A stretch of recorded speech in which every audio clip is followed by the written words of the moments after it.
Rapat Koordinasi Nasional Percepatan dan Pengembangan 5 Destinasi Super Prioritas Semester 2 tahun 2023 digelar di Golomori Convention Center Labuan Bajo, Nusa Tenggara Timur. Rakornas dihadiri Menparekraf Sandiaga Uno dan Wamenparekraf Angela Tanusudibyo yang juga Wakil Ketua Umum Partai Perindo bidang ekonomi digital dan kreatif. Pariwisata akan menjadi sektor penyumbang PDB terbesar bagi negara menjadi bahasan dalam Rakornas.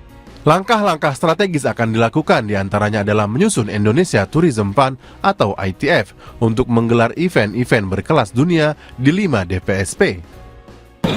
Pertama adalah peningkatan konektivitas dengan fokus di 13 airport yang akan menjadi hub untuk peningkatan jumlah wisatawan, termasuk Komodo International Airport yang di Labuan Bajo.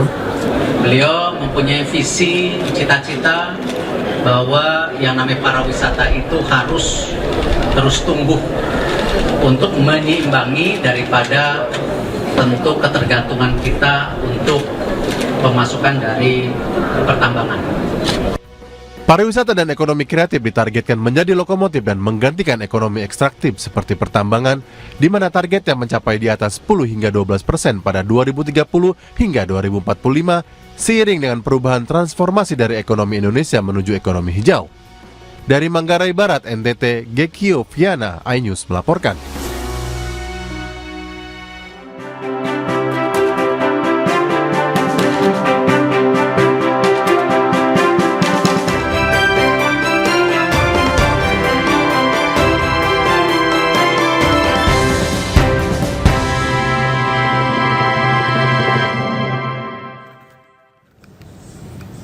Terima kasih pemirsa, Anda masih bersama kami dalam iNews Sore, kali ini bersama saya Fani Imaniar. Pemirsa, calon presiden nomor urut 1 Anies Baswedan berdialog bersama ribuan mahasiswa di Bandar Lampung, Lampung. Sementara wakilnya Muhaimin Iskandar berziarah ke makam pahlawan nasional Tengku Amir Hamzah di Langkat, Sumatera Utara.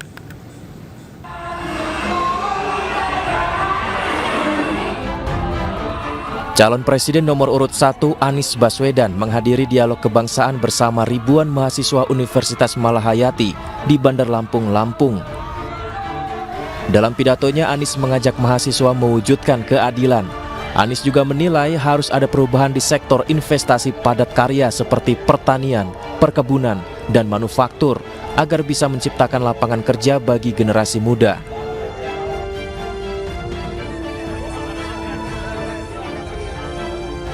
Sementara itu, Cawapres nomor urut 1 Muhaimin Iskandar bertemu masyarakat dan relawan di Kecamatan Tanjung Pura, Kabupaten Langkat, Sumatera Utara. Di sela-sela kampanyenya, Muhaimin berziarah ke makam sastrawan sekaligus pahlawan nasional Tengku Amir Hamzah. Muhaimin mendoakan sang pahlawan kemudian membacakan sebuah puisi karya Amir Hamzah. Semua tahu meninggal di usia muda, pahlawan nasional yang mulai pengajaran sastra dan budaya karena memang prestasi-prestasinya dahsyat. Seorang muda yang bernama Amir Hamzah melahirkan banyak karya, melahirkan banyak mimpi, melahirkan banyak optimisme dan menjadikan sastra Indonesia bahkan berkembang dengan baik.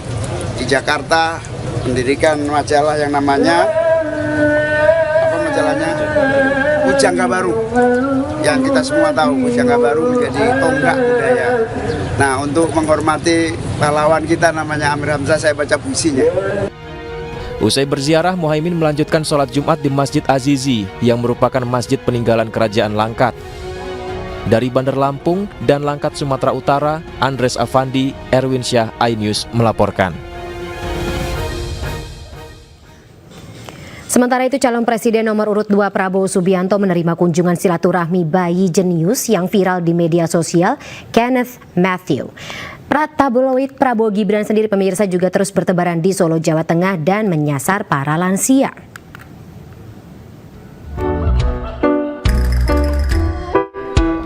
Calon Presiden nomor urut 2 Prabowo Subianto menyambut hangat kedatangan keluarga bayi cerdas berusia 21 bulan.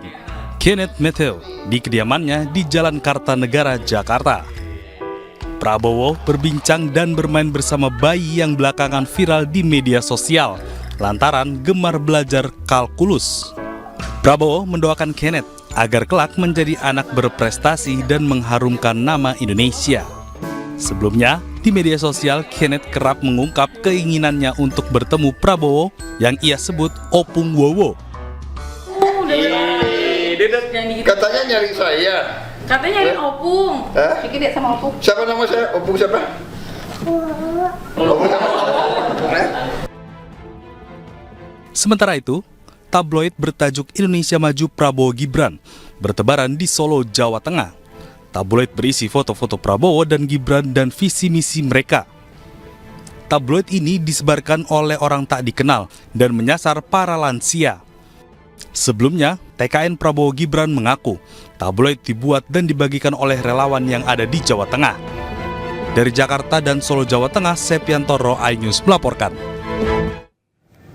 Ia menghadiri deklarasi relawan progresif pemirsa. Ganjar Pranowo disambut antusias oleh ribuan pelaku UMKM, pengusaha muda hingga relawan dalam mendukung Ganjar Mahfud di pemenangan Pilpres 2024. Dalam acara ini, Ganjar turut mengemukakan dua isu penting, yakni peningkatan pendapatan dan lapangan kerja. Calon Presiden nomor urut 3 Ganjar Pranowo disambut antusias dan gembira oleh para pengusaha, pelaku UMKM hingga relawan dalam acara deklarasi progresif di Gedung Smesko, Jakarta Selatan. Teriakan Ganjar Presiden 2024 menggema, ribuan relawan dengan penuh semangat mengacungkan 3 jari dan melambaikan spanduk pemenangan Ganjar Mahfud untuk pemilu 2024. Dalam acara ini, Ganjar turut mengemukakan pembahasan perekonomian Indonesia, terutama berkaitan dengan dua isu utama, yakni pendapatan dan peningkatan lapangan pekerjaan di Indonesia. Terima kasih ada komunitas progresif yang cabangnya ada di seluruh Indonesia hari ini memberikan dukungan pada Ganjar Mahfud dan dia spesifik bicara soal ekonomi. Saya senang sekali karena mereka adalah pelaku-pelaku usaha dan itu menjadi dua isu utama yang kita temukan di masyarakat. Satu soal pendapatan yang hari ini masyarakat perlu mendapatkan peningkatan dan bagaimana kita menciptakan lapangan kerja. Maka kami berharap betul kawan-kawan nanti ini akan membantu dalam praktek keseharian bagaimana membangun bisnis dan berwirausaha. Kami senang sekali karena ini bagian dari cara menyelesaikan. Ya pemirsa, calon wakil presiden nomor urut 3 Mahfud MD menghadiri kegiatan dialog mahasiswa dan pekerja migran Indonesia atau PMI bersama Mahfud MD yang diselenggarakan di World Trade Center Kuala Lumpur, Malaysia. Dalam kegiatan ini Mahfud membahas pemberantasan korupsi serta menuju Indonesia Emas 2045.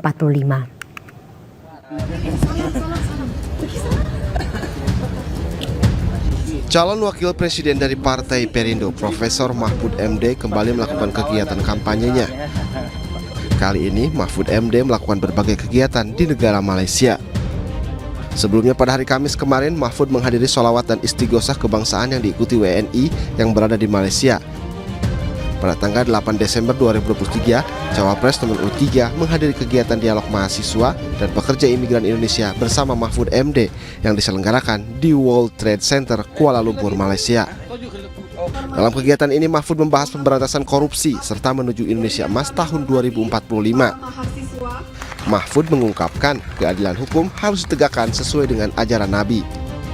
Hancurnya bangsa-bangsa besar di masa lalu itu karena kalau ada orang kaya besar punya uang bersalah minta tidak dihukum, tapi kalau ada orang kecil bersalah langsung dihukum dengan hukum had, potong tak, dibunuhlah. Kalau orang besar maunya. Oleh sebab itu kata Nabi, fa ayyamullah law anna Fatimah binti Muhammad fafatatu yadaha. Oleh sebab itu agar negara tidak hancur, anak sendiri pun tidak dimanjakan. Kalau mencuri, potong tangannya. Anak saya pun akan saya potong, kata Nabi. Kenapa? Agar negara ini selamat dari kehancuran. Mahfud MD juga mengajak menjaga demokrasi Indonesia agar bersatu, tidak terpecah belah, berdaulat, adil, serta makmur.